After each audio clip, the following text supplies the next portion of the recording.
I will not vote to fund the illegal DHS and ICE operations that terrorize the city of Chicago, Minneapolis, and so many other communities. The deaths of innocent Americans and the detaining of thousands of innocent people are a national disgrace. We need to work on a bipartisan basis to pass the 5 appropriation bills that have been sent to us by the House, and then work to rewrite the DHS bill to address well-documented abuses witnessed by the American people. Anything less than this approach is a non-starter with me. If the government shuts down yet again, it will be because congressional Republicans refuse to place guardrails on this reckless president and the ICE agency. In the meantime, I urge my colleagues, join us in that endeavor before Kristi Noem and her squad take another innocent life. And I ask unanimous consent that the Wall Street Journal editorial be entered into the record. Without objection. I yield the floor. First, we need to rein in ICE and end the violence. That means ending roving patrols. It means requiring rules, oversight, and judicial warrants. Second, we need real accountability over ICE and the Border Patrol. And third, masks need to come off, cameras need to stay on, and officers need visible identification. No secret police. These are not radical demands. They're basic standards the American people already expect from law enforcement. I hope we can get voting quickly here in the Senate today so we can move forward on the important work of reining in ICE. The clock is ticking, the nation is waiting, and the abuses of ICE must come to an end. On another issue, last night, federal agents arrested journalist Don Lemon in Los Angeles after he recently covered protest activities in Minnesota. Once again, the administration is behaving no differently from police states and authoritarian regimes across history. They've arrested a journalist for the crime of doing his job. And let's be very clear, this arrest is not just about one journalist in one incident. The arrest is a dark message to journalists everywhere. If you dare criticize this administration, watch your back. That's not a democracy.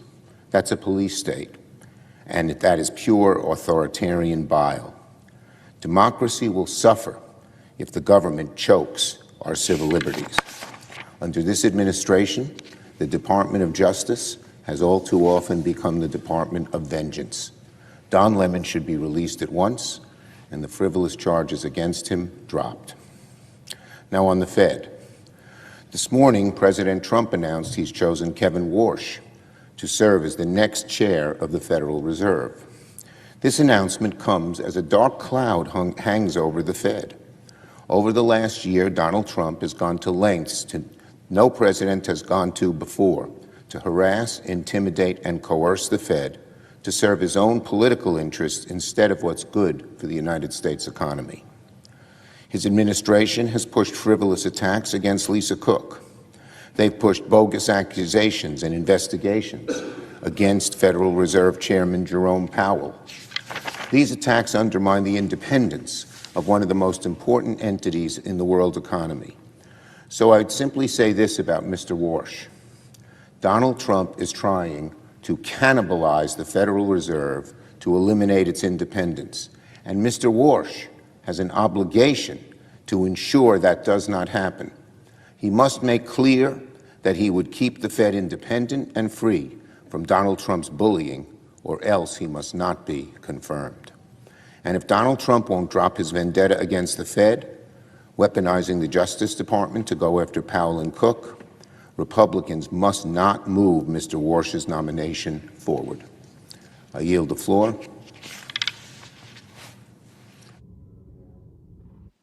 The clerk will call the roll.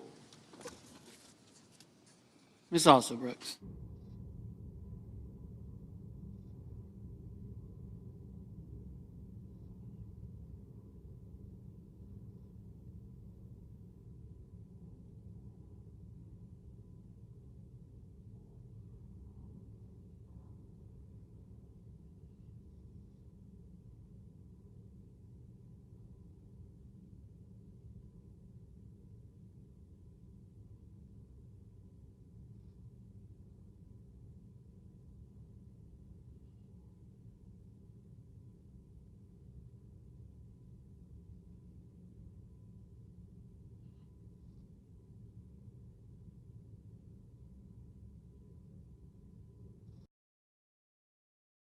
2018, many of them involving anonymous callers and unverified tips. Some of these tips were deemed to lack credibility. The Justice Department, or the DOJ, says that some of the documents contain sensational claims against Trump and were submitted to the FBI before the 2020 elections, but added that these claims were unfounded and false. The newly released Epstein files also include an email address to the late financier's accomplice, Ghislaine Maxwell. While the addresses of both sender and receiver are redacted, the mail is signed with the name Melania, raising questions of whether the U.S. First Lady wrote to Maxwell.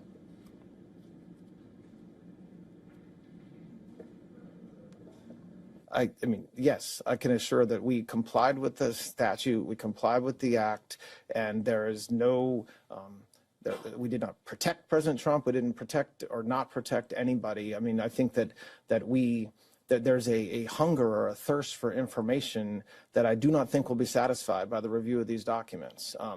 And there's nothing I can do about that. Trump has long denied any wrongdoing related to Epstein and has denied any knowledge of Epstein's crimes. But the scandal has dogged him for months, in part because he promised to release the files during his presidential campaign in 2024. In the largest batch of Epstein files released so far, the U.S. Department of Justice has made public some 3 million pages, including documents and videos. The fresh cache of files has thrown up several high-profile names. One big name among them is Howard Lutnick, a billionaire businessman who currently serves as a U.S. Commerce Secretary. According to the released documents, Lutnick had planned a trip to Epstein's private island of Little St. James in 2012. The visit has not been previously disclosed by Lutnick. Interestingly, in an interview last year, Lutnick had claimed that around 2005, he and his wife had been so revolted by Epstein that they decided to not associate with him again. But the latest documents contradict Lutnick's claims and show that they had remained in touch. The newly released documents further show that in 2017, Epstein had contributed to a charity dinner honoring Lutnick, and in 2018, the duo exchanged emails discussing construction plans. Another big name in the files is that of former British ambassador to the US, Peter Mandelson. According to emails published by the Justice Department in 2009, Epstein had sent £10,000 to Mandelson's husband, Reynaldo Avila da Silva. At the time of this payment, Mandelson was business secretary and the de facto deputy prime minister to Gordon Brown. Further, the released emails show that Mandelson had even discussed staying at Epstein's property while he was serving a prison sentence in 2009. Last year, Britain's Prime Minister Keir Starmer had sacked Mandelson as the UK's ambassador to the US. The action came after it emerged that Mandelson had sent supportive messages to Epstein following his conviction.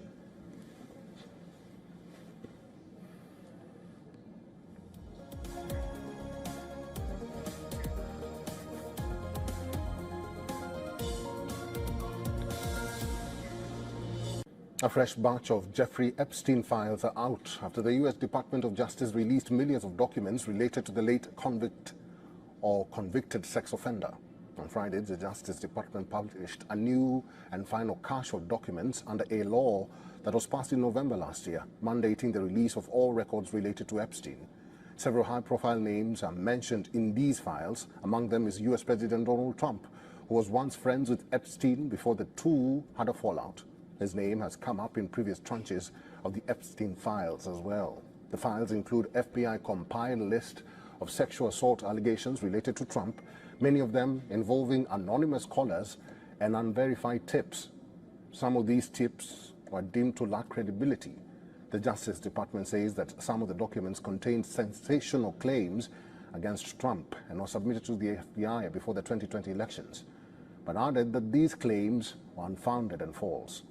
The newly released Epstein files also include an email address to the late financier's associate, Ghislaine Maxwell, while the addresses of both sender and receiver are redacted.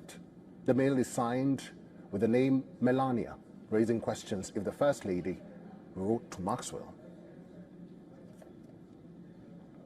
I mean, yes, I can assure that we complied with the statute, we complied with the act, and there is no, we did not protect President Trump. We didn't protect or not protect anybody. I mean, I think that there's a hunger or a thirst for information that I do not think will be satisfied by the review of these documents.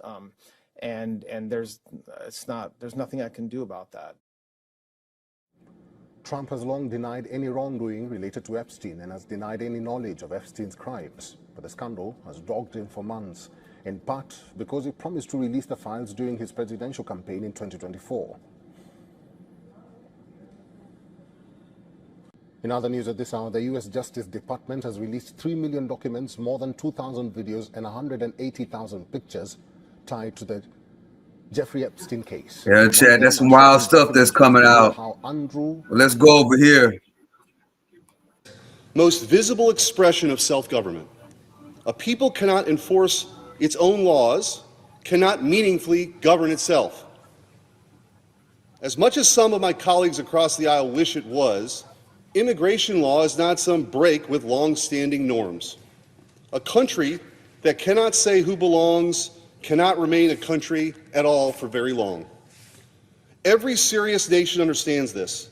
Throughout history, societies that endured were willing to defend their borders, uphold their laws, and insist that citizenship carried obligations as well as benefits, without apology or shame. To understand what's at stake, we must be honest, fully honest, about what the Democrats are demanding, what that vision would mean in practice, and why it represents a fundamental break with the idea of America as a sovereign nation. To understand what lies ahead, we must be honest about what the Democrats are demanding and what it would mean in practice. They speak the language of accountability, of oversight, of reform. Those words sound reasonable enough. They're meant to. But when you strip away the euphemisms, when you look at the substance rather than the slogans, the demands all converge on a single outcome: robbing us of the power to enforce our immigration laws. This is not by accident. It's the continuation of a project that has been explicit for years. Abolish ICE, they say. Defund ICE. Pick your slogan, it doesn't matter. It's all part of the same project. Open borders and uncontrolled, unvetted, unlimited mass immigration. In the left-wing worldview, anything less than this is unacceptable and an unacceptable crime against humanity. For them, the problem is not illegal immigration. The problem is any and every attempt to stop it. That worldview rejects a basic premise of nationhood, that a people has the right to decide who may enter, who may remain, and under what rules. It denies that citizenship carries meaning, that membership entails obligation, or that law applies equally to those who violate it. And when a society reaches that point, when it treats enforcement as an offense and anarchy as virtue, it begins to dissolve from within. The end state of this Democrat vision is plain as day. Maybe ICE continues to exist, but only in name. The law remains on the books, but only on paper. Illegal presence becomes permanent by default, not because Congress voted for it, but because enforcement has been made impossible. You don't actually have to pass a law called amnesty to get the same effect. But this is an abdication of our duty to the American people. To understand how this vision is being put into effect, how our immigration laws are being hollowed out without ever being repealed, we must look closely at the specific demands now being advanced and what each one is designed to accomplish. The Democrat vision doesn't begin by repealing the law. It begins by making enforcement personally dangerous and professionally impossible. It's clever, actually. It's twisted. They get to say, see, we don't believe in open borders. We're not repealing any of our fundamental immigration laws, because many of the demands aren't actually going after the law. They're going after the people tasked with enforcing it. But of course, as they know very well, that gets them the same exact outcome. And that's no accident. History teaches a simple lesson. If you want a law to die without repealing it, make its enforcement intolerable. I'm not going to spend much time debating the Democrats' demands for DHS as we roll into this 2-week debate, 3-week debate, 4-week debate, whatever it's going to be. There'll be plenty of time for that over the coming weeks. And I look forward to being on this floor dissecting each one of their proposals and how disastrous it would be for our country. But consider for a brief moment the demand that officers remove their masks and identify themselves publicly during operations. This is a clear and obvious attempt to intimidate and put our federal agents in harm's way. ICE officers are already being doxxed. Their names and addresses are posted online. Their families are harassed. Their homes are targeted. No one would demand this of narcotics officers, counterterrorism agents, or fugitive task forces because we understand that exposing law enforcement to retaliation is sabotage. The effect is obvious and very well intended. Make enforcement personally dangerous. Make every operation an invitation to harassment. Make every officer a target. When the state refuses to protect its own agents, it sends a message, one louder than any speech, that enforcement is something to be ashamed of, not supported. And when enforcement becomes dangerous for enforcers, enforcement does not survive. What emerges is not reform, it's amnesty by default. Not the kind debated openly. Not the kind voted on. Not the kind Democrats would have to openly defend to the American people, but amnesty achieved through attrition, through delay, exhaustion, and paralysis, so that no one has to claim responsibility for the result. Every step along this path points the same direction. The collapse is not accidental, and once amnesty becomes the default, once presence becomes permanent simply by waiting, the idea of a nation governed by law gives way to something far more fragile, a territory administered by drift. That is the future vision that is produced here. Today, I want to lay out another vision before this body, one grounded not in drift or denial, but in law, order, and national survival. Enforcement in the honest application of the rules that everyone can see, understand, and live by. Law without consequence is not compassion, it is chaos. And chaos always falls hardest on the innocent, the lawful, and the most vulnerable. This vision rejects the moral inversion that has come to dominate the debate so far in the last few days here. It rejects the idea that those who break the law are the only ones deserving of sympathy, while those who enforce it must apologize for doing their jobs. It rejects enforcement by permission, supervision by activists, and amnesty by exhaustion. Instead, it affirms something older and sturdier, that order is the foundation of freedom, that rights endure only where duties are enforced, and that a people remain a people only so long as they're willing to defend the rules by which they have to live with together. This vision doesn't ask for new theories or radical departures. It asks for seriousness. It asks for the minimum requirements of sovereignty be treated as non-negotiable. It asks that the law be enforced as law, predictably, humanely, and without apology. Today, I want to lay out a framework, 4 principles, 4 ways to restore enforcement, defend citizenship, and ensure that the United States remains a nation worthy of the name, 4 legislative ideas to protect America. Each one restores something that has been deliberately weakened. Each one reasserts a basic function of sovereignty that no nation can survive or expect to endure. First, end sanctuary cities permanently. Sanctuary policies are not acts of compassion, they are acts of defiance. They announce openly that federal law will be ignored within certain jurisdictions and that those who violate immigration law will be protected from its consequences. This creates a 2-tiered system, one set of rules for citizens and lawful residents, and another for those who enter or remain illegally. That's why we must support my colleague, the senator from South Carolina's bill to end sanctuary cities. A nation cannot survive if its laws stop at the city limits. Conditioning federal funds and cooperation is not punishment, it is reciprocity. If a jurisdiction wants the benefits of federal partnership, it must respect federal law. Anything less is an admission to the nation that it no longer governs itself uniformly. Second, enhance penalties for illegal entry and reentry. Illegal entry is a misdemeanor. It's time to increase that penalty and make it a felony. And for illegal reentry, entering, being deported, and then reentering, we're going to meet that lawless behavior with swift, predictable consequences for that chaos, backlog, and false hope. When weak penalties on entry allow illegal presence becomes permanent by default. Borders cease to exist in practice, no matter what the law says on paper. Third, protect our law enforcement. We should protect the men and women of law enforcement. I've heard on this floor, including from ridiculous politicians across this country, comparing our men and women of law enforcement to the Gestapo, to Trump's secret police, of a Nazi regime, of an invasion. Pump the brakes. I don't know that you actually believe it, but a lot of the people who are agitating and creating confrontations and dangerous situations on those streets certainly do. Let's recognize law enforcement are increasingly targeted. Obstruction and assault have been normalized. Weak consequences invite escalation.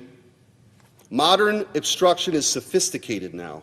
It avoids fists, but achieves the same results. Officers are surrounded, blinded, blocked, and drowned out. Operations are shut down through violence, not through violence, but through chaos engineered to appear peaceful. Protecting officers is not about politics. It's about whether the state stands behind those who serve it. A government that abandons its enforcers invites disorder, because authority that will not defend itself cannot command obedience. Law must protect those who uphold it, or it will not be upheld at all.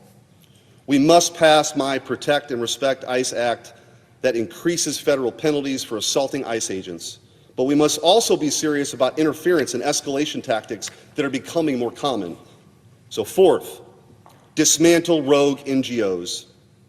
There are organizations in this country, nominally quote-unquote nonprofits, that materially provide obstruction, incitement, and even violence against law enforcement. They coordinate interference. They publish officer information. They encourage confrontation. And they do so while enjoying tax-exempt status subsidized by the American people. That ends. If an organization materially supports or incites domestic violence or obstruction of federal law enforcement, it is not a charity. It is a political weapon, and it will not receive a penny of taxpayer subsidy. Taken together, these four principles don't harden the nation, they steady it. They replace drift with direction, paralysis with purpose, and apology with resolve. They move us away from amnesty by default and back towards something far more just and enduring, a country governed by law. If the Democrat vision prevails, the consequences will not arrive all at once. They never do. They arrive quietly, incrementally, under the comforting language of reform and restraint, until one day the reality can no longer be denied. Enforcement retreats. Illegal presence becomes permanent. Citizenship is diluted, not by law, but by neglect. The authority of law erodes first at the margins and then at the center. When rules are enforced selectively, obedience becomes optional. When consequences are delayed indefinitely, deterrence disappears. And when a nation signals that persistence matters more than legality, it invites exactly the behavior it claims to oppose. Borders become symbolic. The distinction between lawful and unlawful becomes blurred. And the moral authority of citizenship, earned, protected, and passed on, gives way to a system governed by drift. This is not collapse by invasion, it is collapse by abdication. And it's what happens when a society convinces itself that enforcing its own laws is somehow mean-spirited, while refusing to reckon with the human cost of disorder. Communities stretched thin, public trust eroded, and a growing sense that the rules apply only to those who follow them. Moments like this don't come around very often, but when they do, they clarify things that have been obscured for years. This debate that we're going to have, potentially over the next few weeks, will shape the next generation. Long after the headlines fade and the talking points are forgotten, the consequences will remain, written into the meaning of citizenship, the authority of law, and the character of the nation itself. No nation can outsource its future to avoidance. No society can long survive by pretending the hard questions will resolve themselves if left unanswered. Eventually, the cost of inaction becomes greater than the cost of decision. That is where we stand now. The choice before us is unavoidable. We can affirm that the United States remains a nation governed by law, or we can allow that law to dissolve into suggestion. Every subsequent generation inherits a country it did not build from scratch, and every generation decides what it will pass on. Enforcement is the quiet, necessary work of self-government. A nation that cannot say no can no longer say yes to anything that matters. Not to citizenship, not to equality under the law, and not to the promise it makes to future generations. The future, ladies and gentlemen, belongs to the countries that believe in themselves enough to enforce their laws. Thank you, Mr. President. Senator from South Carolina. Thank you. To my colleague, Senator Schmidt, well said, well done. It's a very logical argument about what's at stake. So I want to tell you where I'm at. I'm an appropriator, and I can never remember putting a hold on an appropriations bill ever before. And I'll tell you why I've done it. But I also want to acknowledge the appropriations process and Chairman Collins. We've got a package of bills. What's up, chat? What's up, chat? I appreciate y'all for joining. I got everything straight tonight, so we rocking and rolling. We're about 30 minutes in on the stream. Appreciate y'all for joining me. If you don't know, we are in a government shutdown. It's the second day of the shutdown, which they're not really talking about it that much because of the Epstein files. But we are in a partial government shutdown right now at this minute. That's right. And the main reason why they shut the government down is for two reasons. Number one, they're debating over ICE cameras.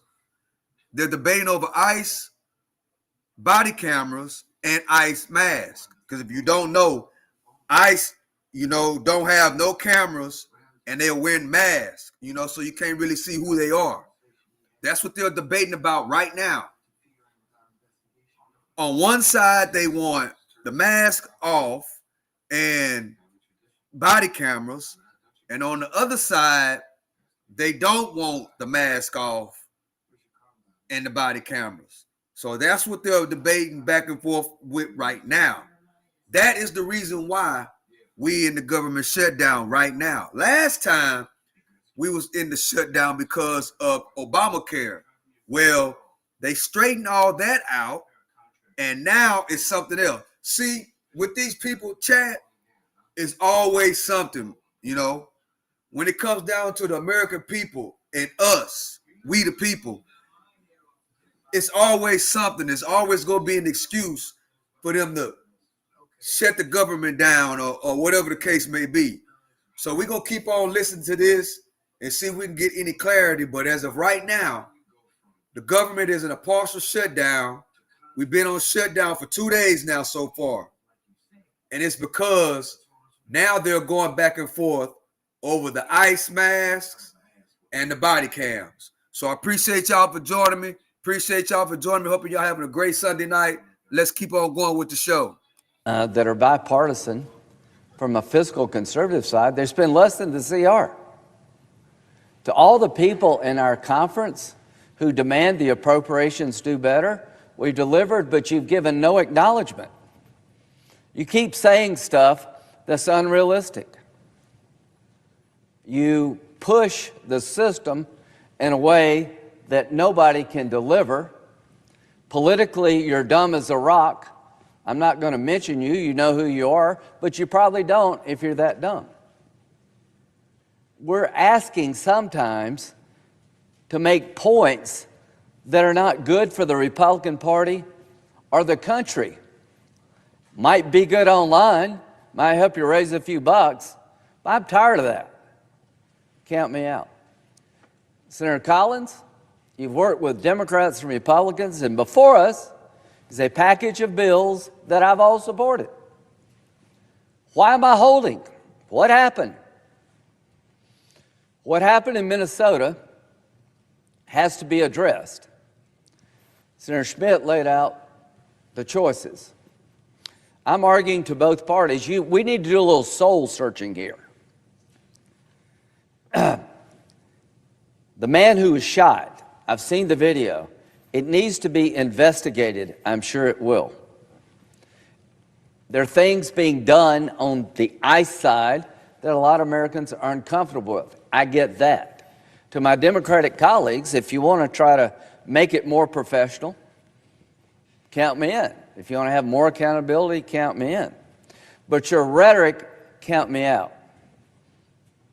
If you were from a foreign country, Senator Schmidt, listening to the debate on the cable channels, you thought we were the Gestapo. Have you had any stories about a guy getting his finger bit off? The ICE agents and the Border Patrol and all federal law enforcement involved in this has been slandered and smeared. And to the Republican Party, where have you been? Count me in for holding them accountable. Where are you at, leaders? Where have you been? These people are patriotic. They're away from home. These crowds follow them to their hotel. They intimidate their families. The people pushing this are nuts. They're not normal. The man who got shot, investigate.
But when you got in charge with Biden, you did everything conservatives were afraid of. You ignored the law. Has anybody mentioned Laken Riley lately? The Laken Riley Act was a great piece of bipartisan legislation by Senator Britt from Alabama. We all came together to say, no more Laken Rileys. Well, what are we talking about? Laken Riley was killed by an illegal immigrant who was in detention in Texas and released because they had no bed space. Under the law, the DHS secretary cannot mass release people. They have to do it on a case-by-case basis. They were releasing people by the thousands. This young lady is dead because they had no place to hold him and then let him loose, knowing he might be dangerous. He makes his way to Georgia and he murders her. 1 year ago, yesterday, we signed into law the Laken Riley Act. To the Republican Party, why didn't we talk about that? Why didn't we remind the American people that part of what we're doing here is to not go back to the Joe Biden ways? We made a mistake here. We're on the run in an 80% issue, and I'm tired of it. We should be reminding the American people we're different than our colleagues on the other side. We're not going back to Joe Biden policies. You can be unnerved by what's happening in Minneapolis. I get it. But the problem is you want Band-Aid solutions.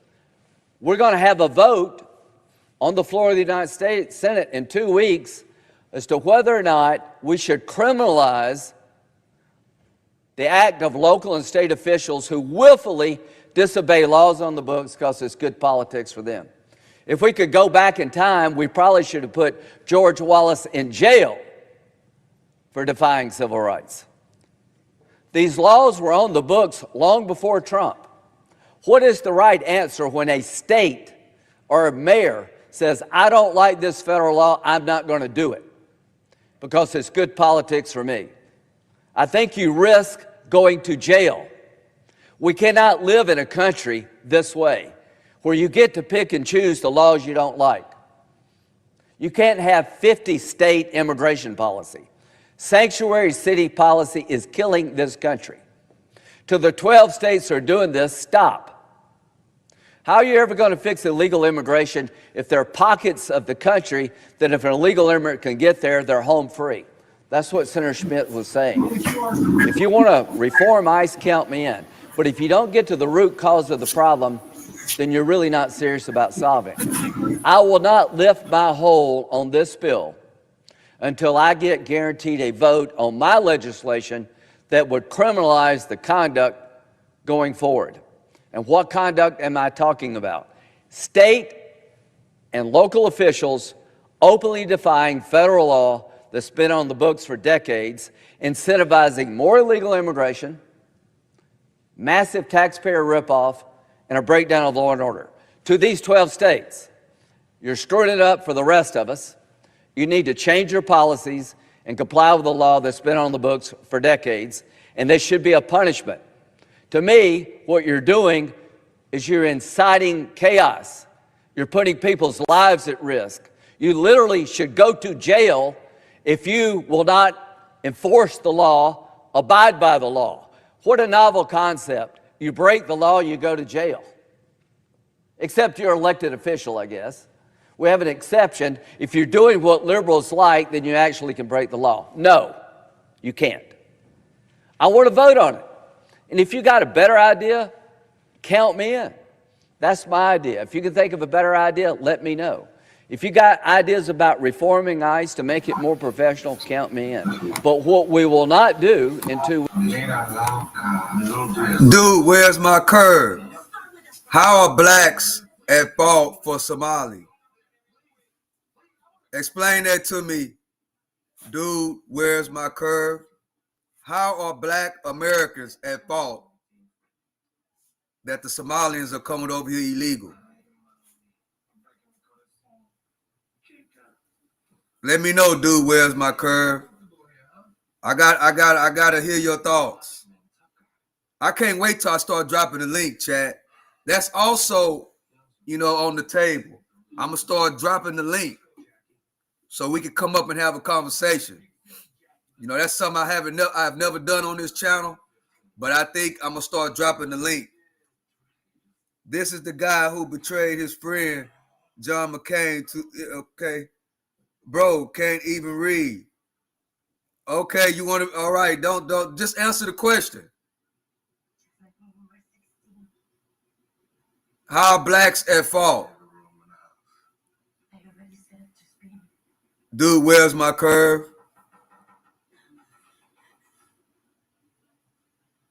How are blacks at fault? That don't make any sense, what you said.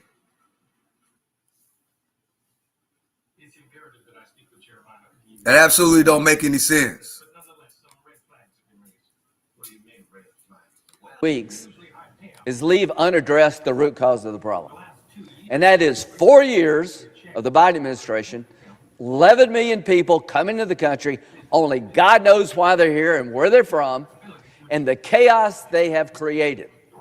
Laken Riley is one example of too many where somebody died because of stupid, dangerous policies. President Trump, like him or not, is trying to lower the temperature in Minneapolis. Tom Holman, good job. But he's not going to quit, and I'm not going to quit. I'm not going to give up on undoing the damage. I've had it. I've worked with Democrats and Republicans to fix illegal immigration. Now you're doing everything to make it worse. I am not going to sit on the sidelines and not get in this debate and say, Sanctuary city policy is dangerous, it's insane, it needs to be fixed. You can convince me ICE can be made better. I don't think I will ever convince you to abandon sanctuary cities because you're wedded to it on the Democratic side. Let's have this debate. In 2026, if you want to go back to Biden, vote for the Democrats. In 2026, if you want to try to get the country back on a rational footing, vote for us. We're not perfect, but they're not either. So, what would it take to lift my hold? A vote, not an outcome. I'm like any other senator. I don't demand a lot, but I am demanding that my solution to fixing sanctuary cities at least have a vote. You're going to put ideas on the floor to make ICE better. I want to put an idea on the floor to get the root cause of the problem, and that's not unreasonable. Vote any way you want. I'm asking this body to guarantee me that vote, and we move forward. Second thing.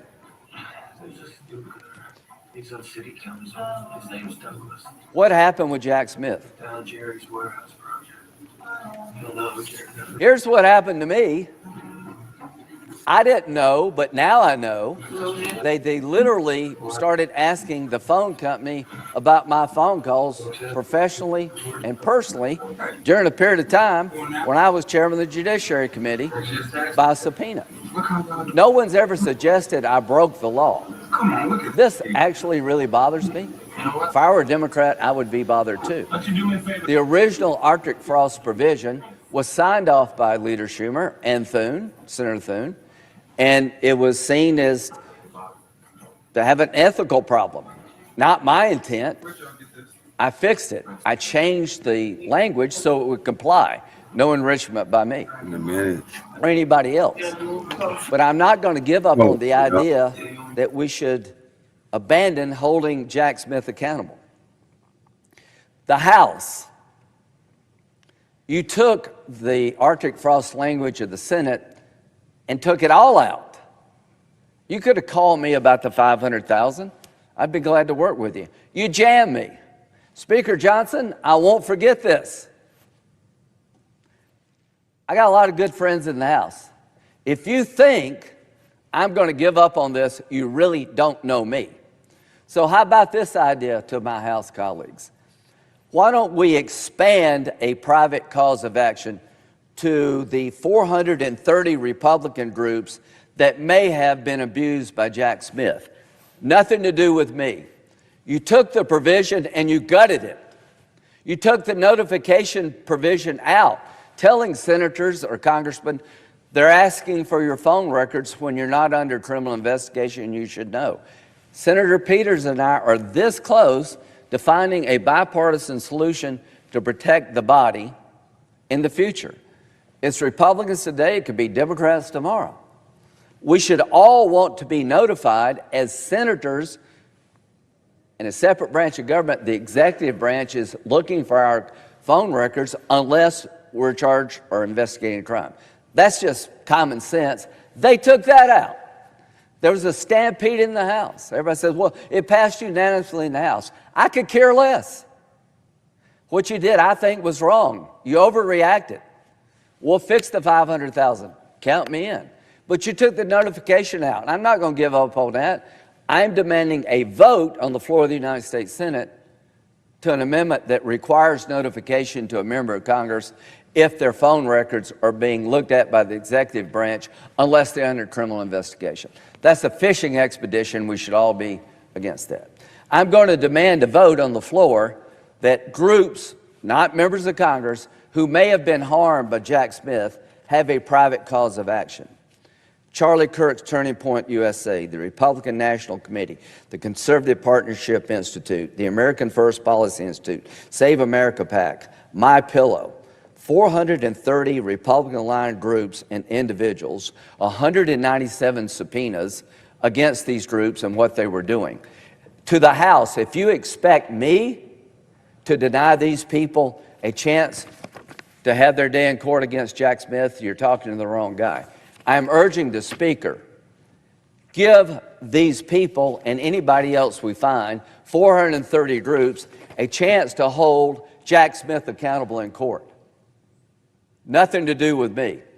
And if you don't do that, you're giving a pass to what I think is the most abusive investigation maybe in the history of the country, Jack Smith.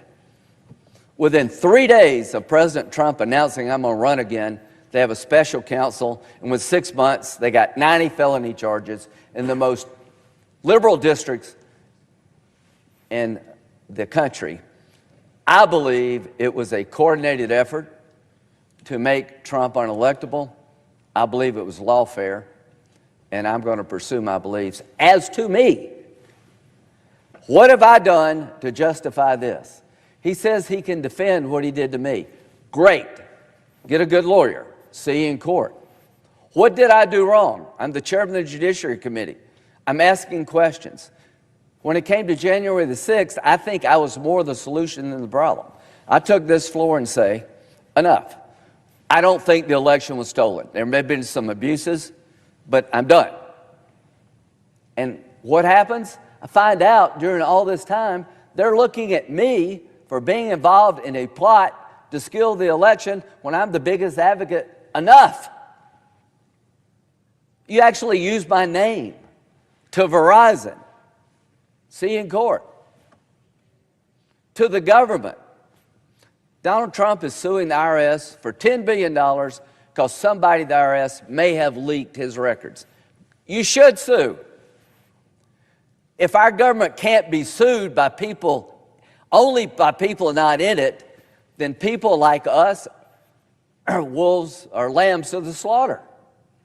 If they ever say that because you're in the government you have no rights, that because I'm a senator, my right to use my phone without being interfered with no longer exists, that's insane. I'm going to pursue the damage done to me, hoping it will deter others in the future. I hope after all this is over, people will not be going on fishing expeditions to find out who a senator was calling and why they were calling ever again, unless they believe that senator's committed a crime. Is that too much to ask? This is a defining moment about what's the root cause of the problem on immigration. Senator Schmidt, you're right. People have made mistakes in Minnesota. But the reason we have this chaos is that 12 states are pursuing policies that are insane. I will not enforce federal law because I don't like it. And it's popular. Those days are over. And if a conservative, if you start doing that stuff, we've had clerks of court that would refuse to do laws around marriage. I had a opponent in the 2016 race. I didn't last long. He did better. There's some lady somewhere saying, I'm not going to recognize a certificate of gay marriage because it violates my religious beliefs. And that was her job, right? And one guy said, I think she's right. I will go to jail with her. And I said, we will miss you. I'm not going to jail for that. I've got my own views about gay, but if you're a public official, you don't get to have your own views and be a veto. So on the right, there were a lot of people wanting to make a point. I don't agree with gay marriage. I'm not going to follow the law. Well, you could go to jail too. That's my point. Our political desires have to have some boundaries around here. So I am willing to lift my hold. I'm willing to vote yes. I actually like the products. I'm asking for two simple things. Give me a chance to express myself on what the solution to our problems on immigration are. I'm not asking for an outcome, for a vote. I've got a bill. I want to vote on it. And as to Arctic frost, I want to have a chance to have a vote on a version that would expand private cause of actions for non-members of Congress who may have a claim against Jack Smith. It'd be up to them to prove it. And I want to work with Senator Peters to see if we can find a way to give us notice so that the next administration can't fish for who we're talking to. They got to actually have a real reason. That's all I'm asking. And I think those are reasonable things. I will end where I began.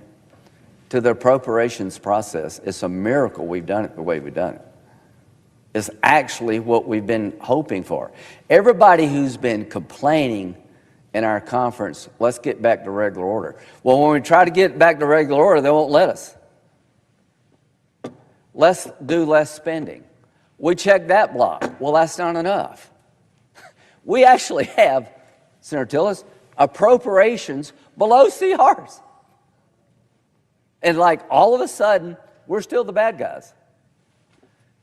People have said, let's go to the floor and debate. Well, they won't let us get to the floor. So there are people in our conference, I've just like had it. We got to have a regular, to our leadership. You're my friends. We're playing not to lose.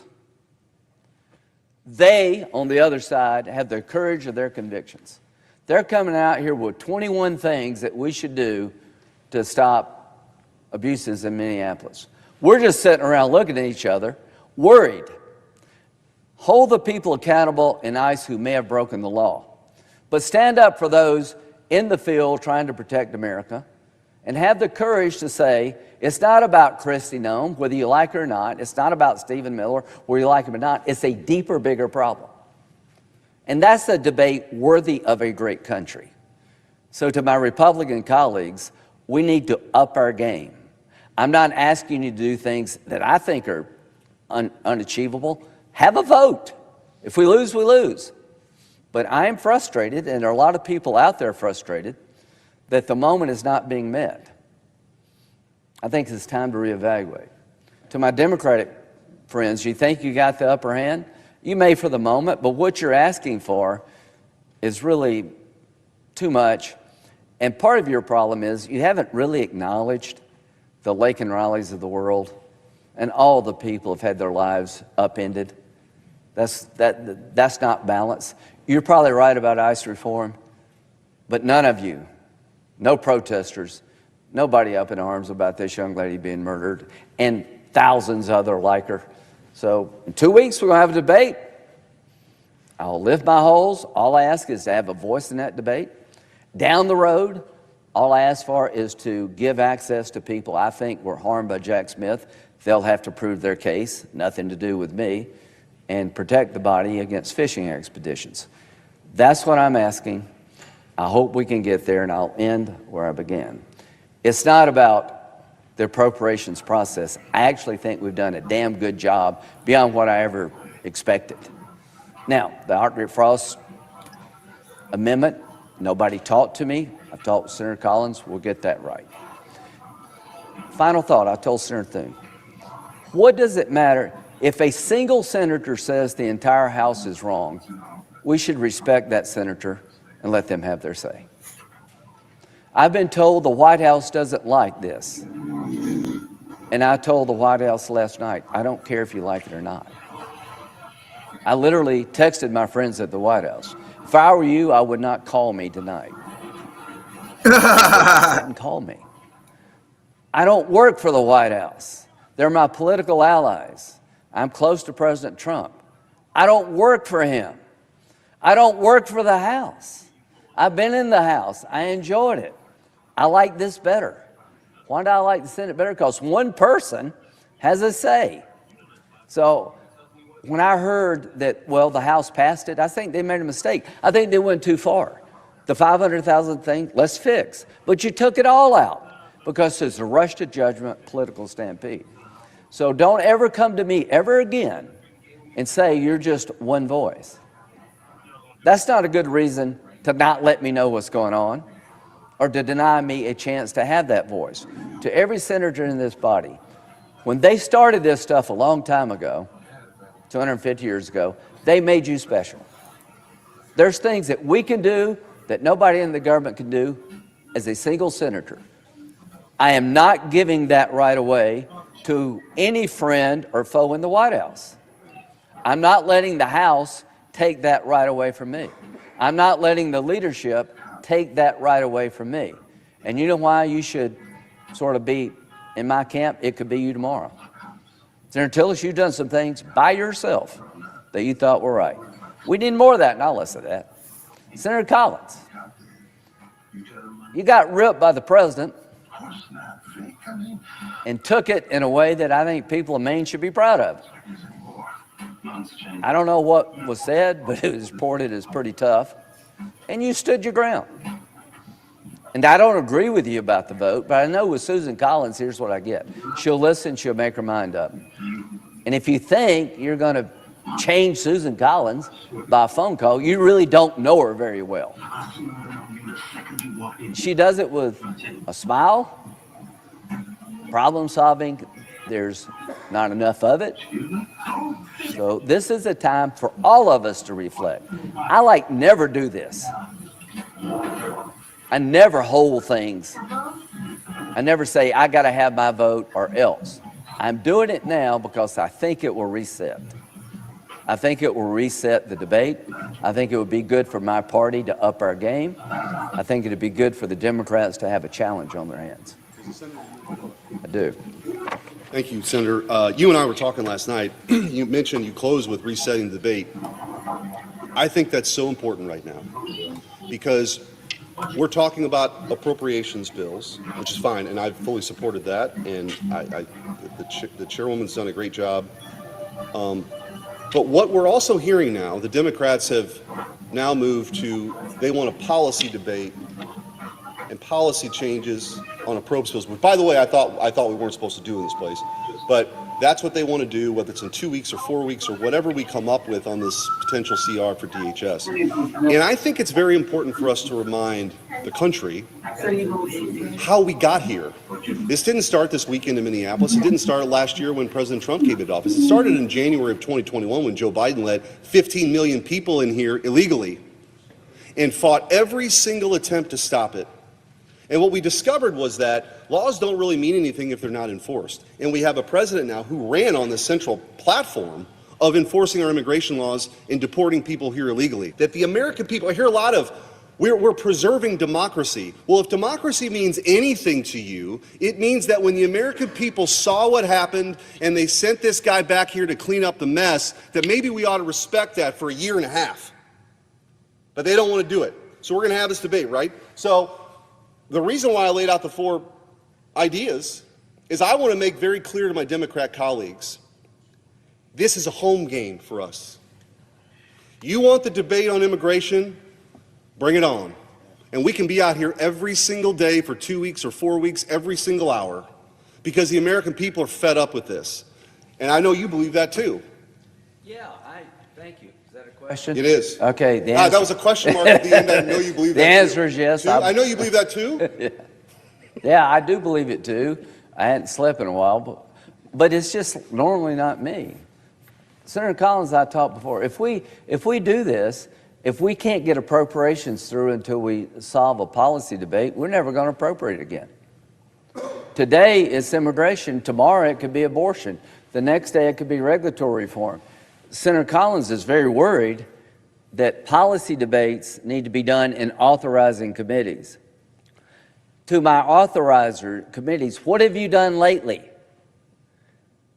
Homeland Security, Senator Johnson, what did we do? These committees are becoming political jousting. Authorizing committees have to be bigger than making points. And you get mad at the appropriators, well, do your job. Senator Risch is working well with Senator Shaheen, but we haven't reauthorized the State Department in like 25 years. So this is a dangerous model. And to my Democratic colleagues, you would be cheering on putting the clerk in Tennessee or wherever she was in jail for not recognizing gay marriage because she disagreed with the Supreme Court. You would be cheering, put her in jail. But you're going to defend some mayor who says, I will not cooperate with the federal government as I'm required to by law. That's politics for you. You're all politics all the time. I've worked on immigration. Senator Tillis has worked on immigration. Senator Collins has. When you got in charge, you blew by everything you said you weren't for. And wouldn't you agree that the reason why we're here, if it was about ICE, or if it was about DHS, or if it was about President Trump, you would see this everywhere in the country. The fact of the matter is, the instance of violence against ICE agents is 500 times more likely in 9 sanctuary counties in this country. And so Minneapolis has become the epicenter. Why? Because the local law enforcement doesn't help ICE agents. They're having to do the job the local law enforcement might do. They're not telling them when criminals are being released on the streets. Think about that.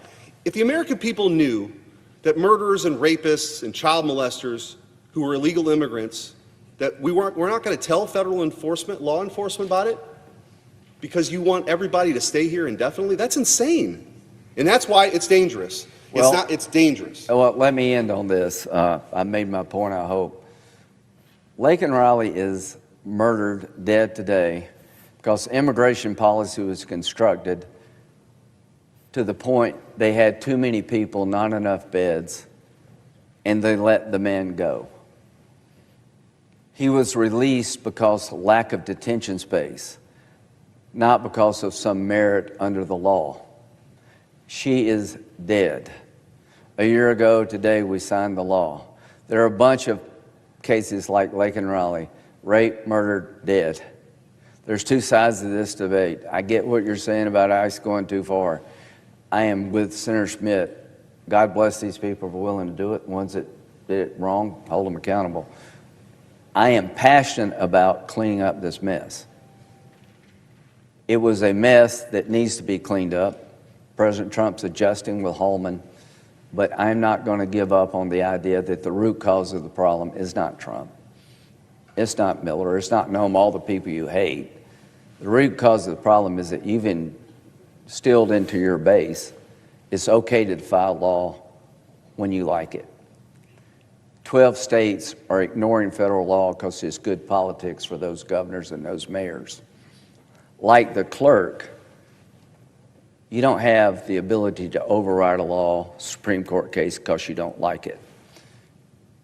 If you don't like the decision of the Supreme Court on gay marriage and you're a public official, quit your job. You got to follow the law. If you're a mayor or a governor and the law is clear, follow it. And if you don't follow it, then you're committing a crime. We're never going to have law and order until we insist on it. Appreciate this moment. I appreciate my colleagues listening to my frustration. I am ready to move forward. My requests are reasonable. I celebrate the accomplishments of the Appropriations Committee, but this debate that we're going to have in 2 weeks is long overdue. I just ask to have a seat at the table and a voice. Thank you. I yield.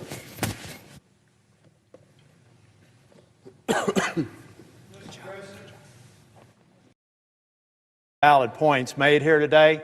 Very few of them have anything to do with what's ahead of us this weekend.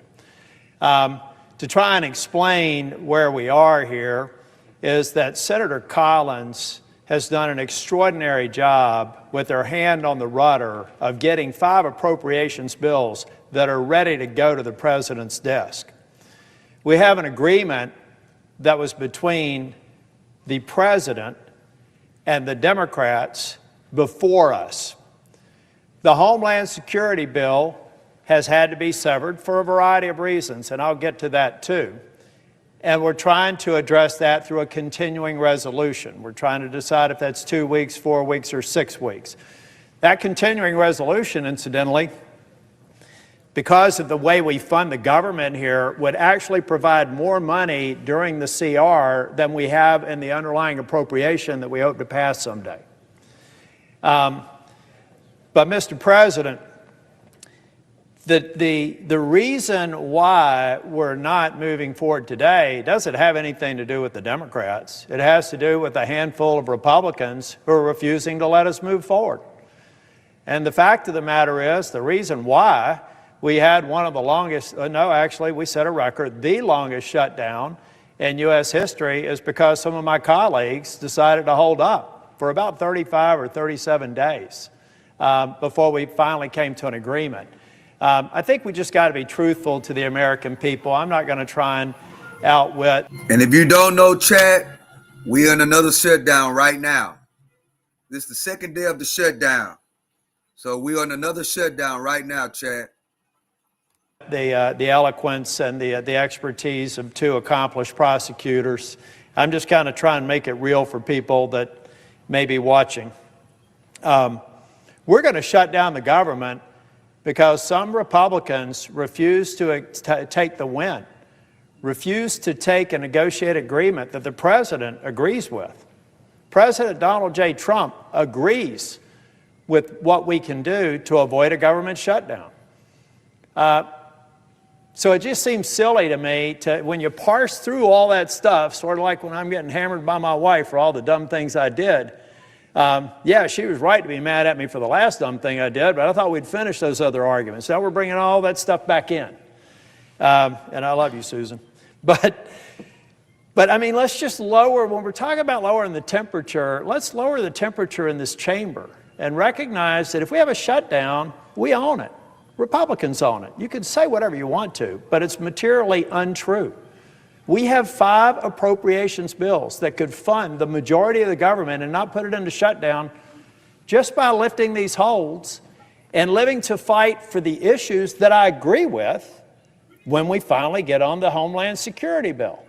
I agree with some of the things my Democrat colleagues want. I've got other things that I'd like to see in the bill.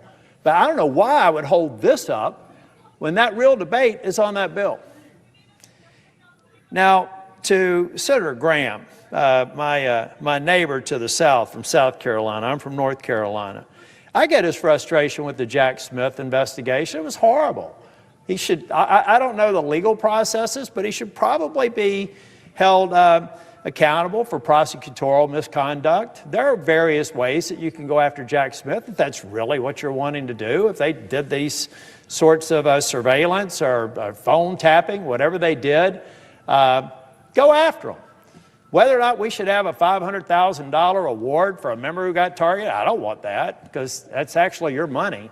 I would like maybe a dollar award to send a message, but come on, guys. And Senator Graham mentioned a $10 billion lawsuit from the president. Really? Where's that money come from? The money fairies or your pocket? If the president's been damaged, of course, he should probably, like any other citizen, receive it. But my goodness, a $10 billion lawsuit seems silly. Now let's talk about Minnesota. I think it was Benjamin Franklin, and he was actually updating something that was attributed to someone maybe 100 years before. But I believe that Benjamin Franklin said something along the lines of better 100 guilty men go free than one innocent be convicted. Leaking his tax returns. Now let's talk about Minnesota. Do we really? And look, I get that Mr. Pretty, who was shot, he was obviously agitating. I saw the video of him kicking a tail light out of a truck a week before. Well, why didn't ICE just go ahead and arrest them then and de-escalate then? I've seen the videos more recently, and they're very disturbing. I want the ICE officers who were involved to get a fair shake, but they need to be investigated. To the casual observer, to most people across the United States, it doesn't look right. It certainly doesn't look like us. But there are so many examples of where we want to turn up the pressure when the American people want us to tone it down. Sanctuary states and sanctuary counties are dangerous. In fact, I took every sanctuary city and sanctuary county in my state to task. And I've held them accountable. In fact, I've got a bill I'd like my colleagues to get on. It's called Justice for Sanctuary Cities. It's not something new. I did a couple of Congresses ago.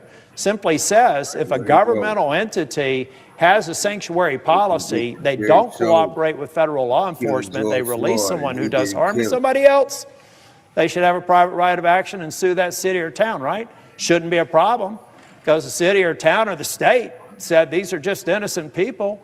So why should they worry about that? They should endorse it, right? They should embrace it because certainly they're not releasing dangerous people.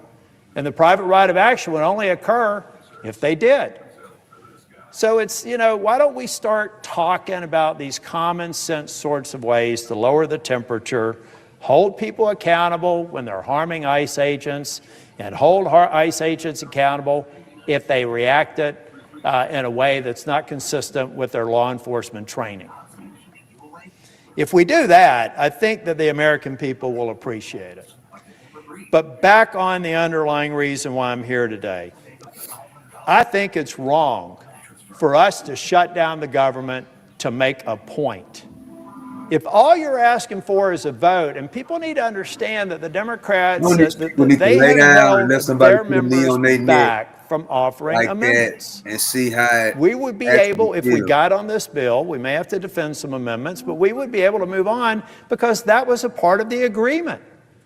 So it's Republicans now, a handful, the vast majority of us are ready to go.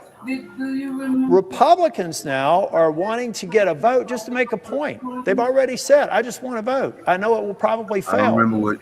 Well, why don't you reserve that crowd. for the vote that we're going to have when we're on the bill that is driving your need for most of those amendments outside of the Jack Smith amendment? I mean, come on, guys, this is not that hard. I can figure it out, and I'm not the smartest person in this chamber. And I think the American people can figure it out if we explain it that way. But at the end of the day, if the government shuts down, I've said repeatedly, the only way you can recognize or fix a problem is you recognize you have one. And if we shut the government down today, we created the problem and we need to fix it. Senator Thune, the majority leader, has done an extraordinary job. Senator Thune wants this vote on the floor. Senator Thune wants to avoid a shutdown. President Trump wants to avoid a shutdown.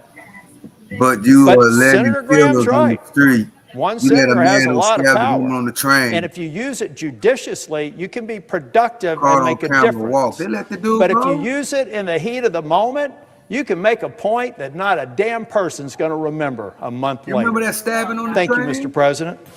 Somebody in the chat said that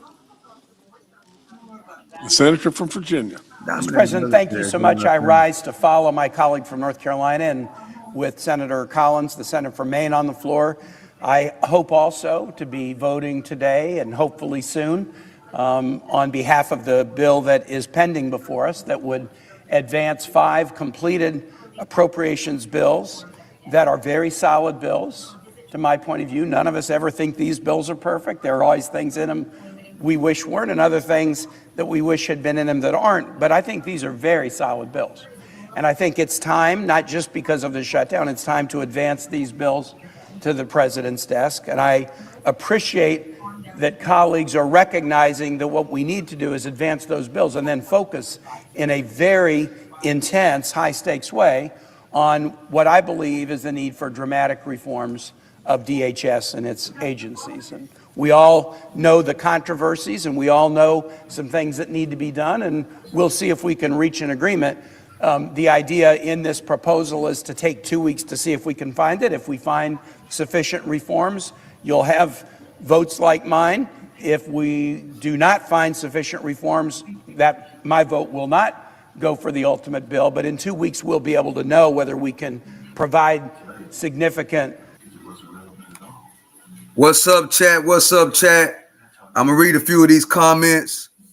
Richard says, Schumer shut down. Bevis, Schumer shut down. Bevis, Schumer shut down. Jenny, but you are letting killers on the street. You let a man who stabbed a woman on a train caught on camera walk. Whoa. I didn't know that, Jenny.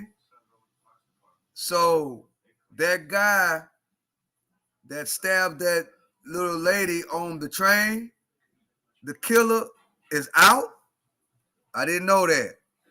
I got to research that and check that out. Appreciate you for letting me know that, though. Let's see. Read some. Uh-oh. Hold on, chat. I kind of messed up. Oh, my God, bro. Hold on, chat. Let me see. I'm trying to move up on the comments.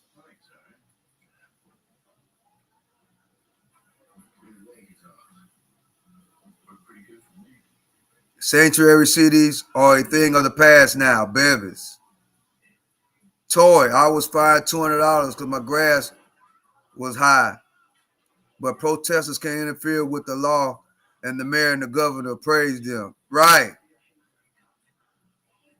Biggers, Dickers, he saw the video. Jenny, why wasn't the police called? Why wasn't Minnesota cooperating? Bevis, they convicted Derek Chauvin for killing George Floyd, and he didn't kill him. What do you mean, Bevis? Why you think Derek Chauvin didn't kill George Floyd? He had a knee on his neck. Bevis, why do you think Derek Chauvin didn't kill George Floyd? We all seen it, you know. We all seen the videos. He had his knee on his neck the whole time. That is a deadly move, Bevis. I don't know if you know that, but if somebody put a knee on your neck like that, that is for that long a period of time, you're not going to be able to breathe, bro. You're not. That's just like a knee on belly. That's basically a MMA move. That knee on belly, knee on your neck, that's a devastating move in mixed martial arts.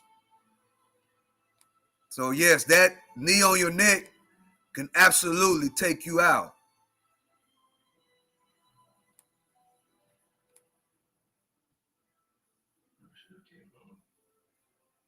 Floyd overdosed. Knee was on his shoulder in two different corners. No. He had drugs in his system, but he definitely died from that knee on the neck. Let's keep going.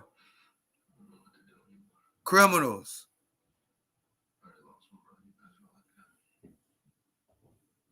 They are doing their job enforcing the law by Bevis.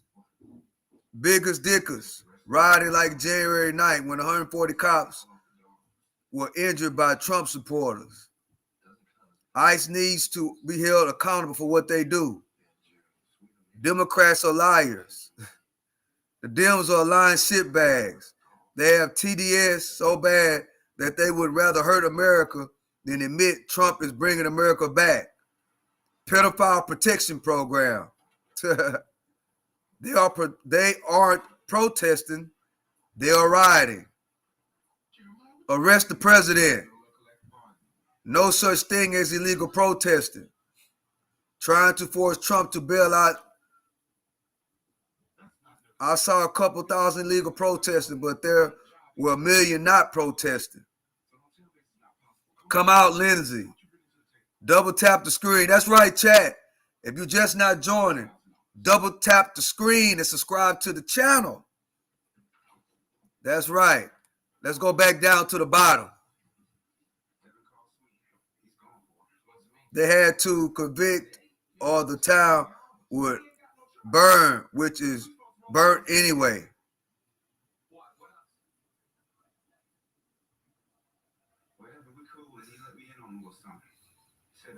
And he was alive when they picked him up. No, he wasn't, Bevis. He was not alive. Evidently, you didn't see the video. Evidently, you didn't see that full video. I seen that full video plenty of times. Plenty of times. And don't get me wrong, I believe George Floyd could have did something different, you know, like he was resisting and all that stuff he was doing. But at the same time, that knee on the neck is a devastating move. And yes, he tested positive for COVID and all that. But that knee on the neck is what sealed the deal. All you got to do, type in Google, full video of George Floyd, and watch the whole thing. I ain't going to tell you illustrate the move. I ain't gonna do that. I ain't gonna say illustrate the move, but that knee on the neck like that, a direct knee on the neck. You say shoulder, no, that was directly on the neck. That is a devastating mixed martial arts move. The basic move is a knee on the belly, and that move right there would take the air out of you just alone. So just imagine if you laying down on the ground and somebody put their knee on your neck. Just imagine.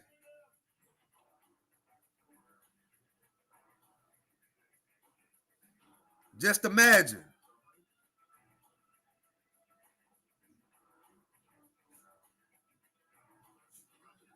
That knee on the neck is a devastating move. And that's just what it is.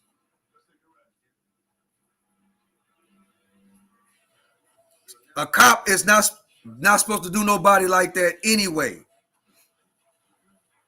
Just put a knee on the neck. It don't work like that. That is not a police move. A knee on the neck. It's not.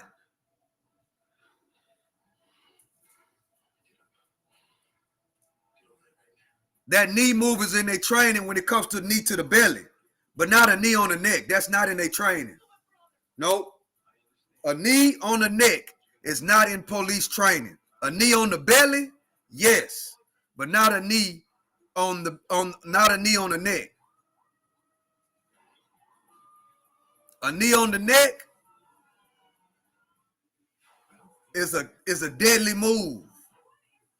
Straight up. That's just like if you get pulled over by your son get pulled over by the cops and he resists. Now resisting is wrong. But if that cop get your son to the ground and put that knee to his neck and nobody stop it, it's over with. It's over with. But I think I'm being right here, chat. Appreciate y'all for joining me. Appreciate y'all for joining me. Appreciate everybody for coming through, commenting. This is the Freedom of Speech channel. Just to let everybody know that. This is the Freedom of Speech channel. You can come over here like me and Bevis having the discussion. Obviously, we disagree, but he's respectful. I'm respectful. You know, he has his views. I got my views. And that's what it's all about. I ain't going to time him out. I ain't going to block him because he got his own opinion.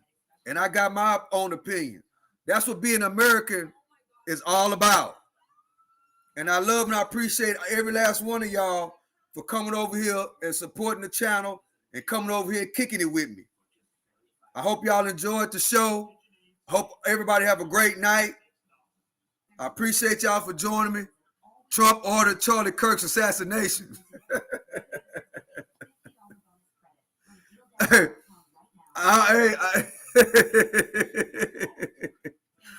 Bro.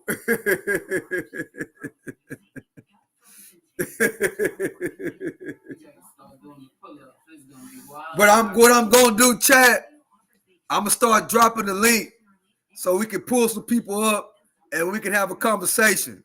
I would love to chat, you know, over the internet with a lot of y'all. I really would. I appreciate y'all for joining me. Hope y'all have a great night. Enjoy the rest of y'all night, chat. To the next one. I'm out. I love y'all, chat. Y'all have a great night.